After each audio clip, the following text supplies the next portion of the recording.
Here's a list of 10 albums that most people think are complete stinkers, but for me it's the Love That Dare Not Speak Its Name.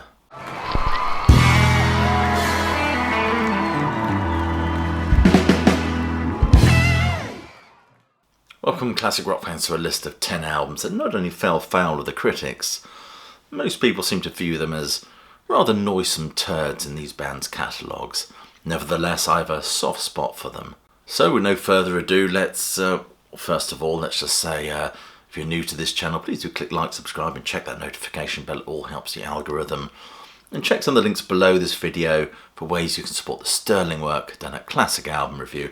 Become a patron, why not? No, seriously, become a patron. We're really building a classic rock community over there. Well, that's that said, so let's get into the video. Number 10 is Jethro, Tull and Rock Island from 1989. I rather like this period of Tull. Admittedly, of course, Ian Anderson was struggling with some vocal difficulties coming off the Under Wraps tour. But nevertheless, I like that rather husky, Mark Knopfler-esque voice he assumed for Crest of a Knave and this one. However, many people see this as a sort of pale facsimile of the Metallica Baiting Crest of a Knave album, and they're not far wrong. I think this album was perhaps rushed out to perhaps capitalise on the success of the former album, and the less said about Kissing Willie the better. Nevertheless, this album is replete with Ian Anderson's songwriting now, Martin Barr's wonderful guitar and lots of flute wheezings. And there are some nice choice cuts on this album. I think Strange Avenues is a wonderful song, as well as Whalers Blues or Whalers Dues, I can't remember the title of it. Great songs. Number 9 is Fleetwood Mac and Tusk. Now, a lot of the musicos actually really rant about this album, and quite rightly so. But if I discuss this album amongst music fans and I tell them this is one of my favourite Fleetwood Mac albums, they kind of just look at me as if I've just broken wind, which might well be the case, but it doesn't change the fact that this is a bloody good album. It's a boundary-pushing, experimental, messily brilliant record. Most people can't get on board with this album because it deviates from the sharply polished pop of its predecessor. It's just not rumours. Instead of regurgitating that same formula, they allowed Lindsey Buckingham to just go a bit bonkers. Many see it as lacking cohesion and its jarring, percussive numbers, not comparing that favourably to all those rumours tracks. It is a sprawling double album and there are some inconsistencies, but I think it brings out the three very distinctive songwriting styles of Lindsey Buckingham, Stevie Nicks, as well as Christine McVie. This is a great Fleetwood Mac album. Prove me wrong. And number 8 is the Rolling Stones and Undercover of the Night. I know many people view this as the turd in the Rolling Stones catalogue, albeit not mentioning that other one they did. Was it Dirty Work?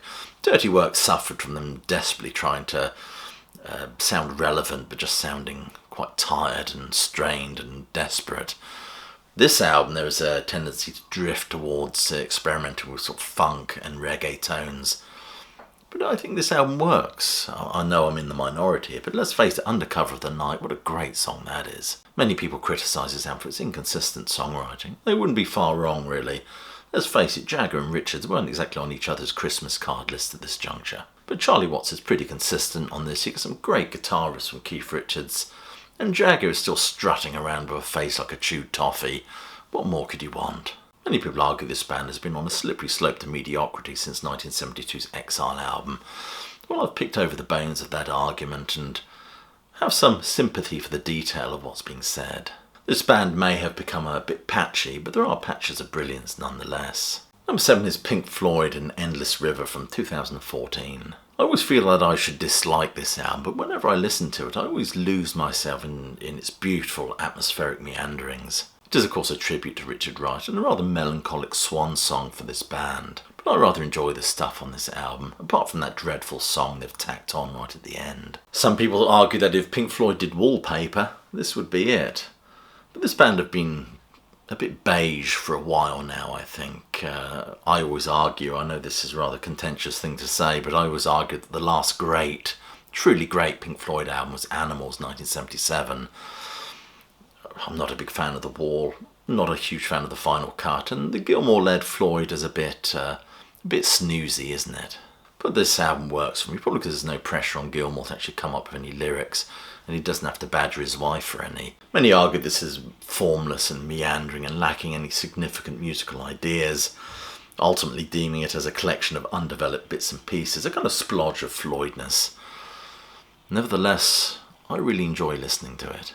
And number 6 is Genesis and Genesis from 1984, 1983, I can't remember the exact date. This is the poppy Genesis album. I mean, the writing was on the wall for this band for a couple of albums before this, but it marks that shift from progressive rock to streamlined pop, becoming far more radio cuddly for Andy Peebles and the Hairy Cornflake.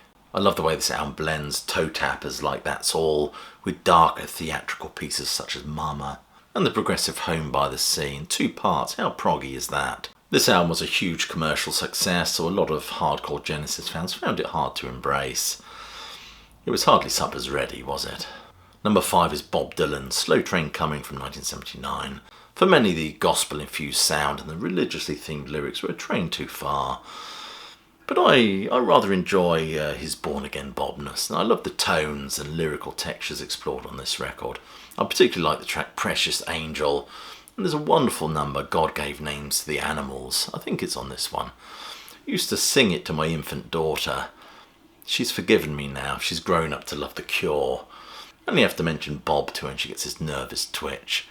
I think I've damaged that child. Music itself is absolutely wonderful. Dylan's always known how to assemble a great band.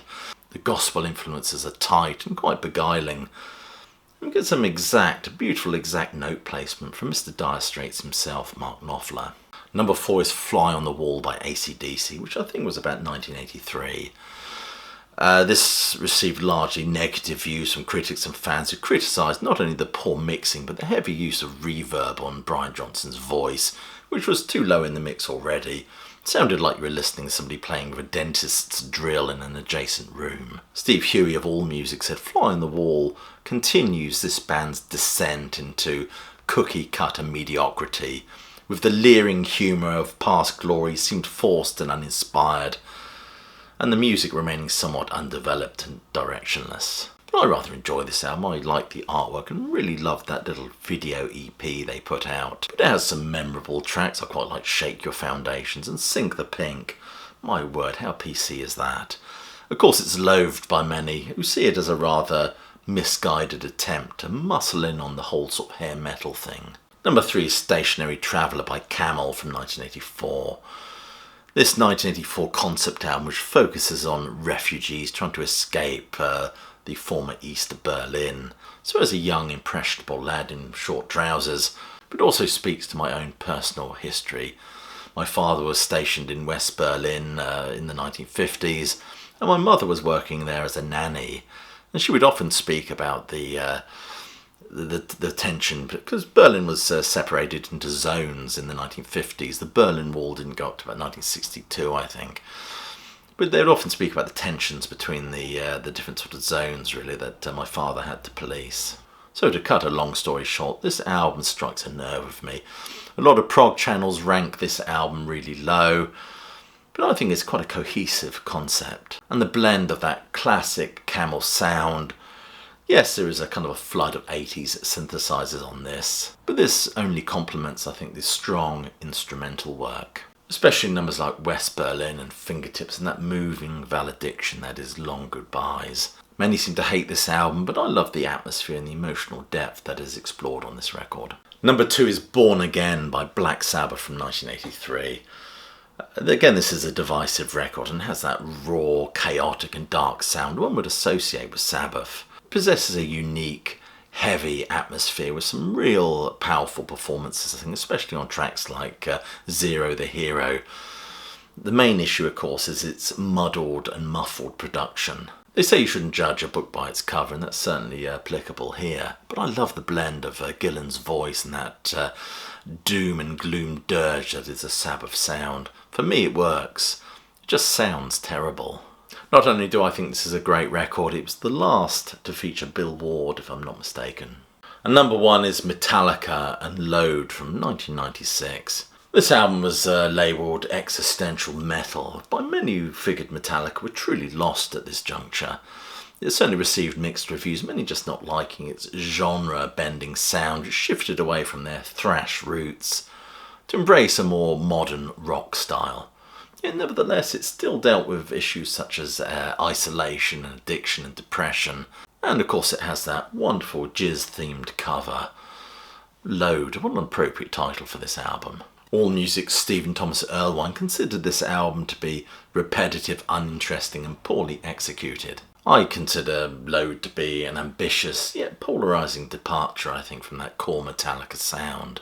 Nevertheless, I am a sucker for a good tune, and this album is packed with them. So there you are, that's 10 albums that many people loathe. Apart from myself, as I said at the beginning, I have a soft spot for these. How many of these do you consider to be great albums? How many of these do you consider to be complete stinkers? Leave your comments below. Anyway, if you enjoyed this video, please do share it far and wide on Facebook or X or Instagram, whatever your poison is.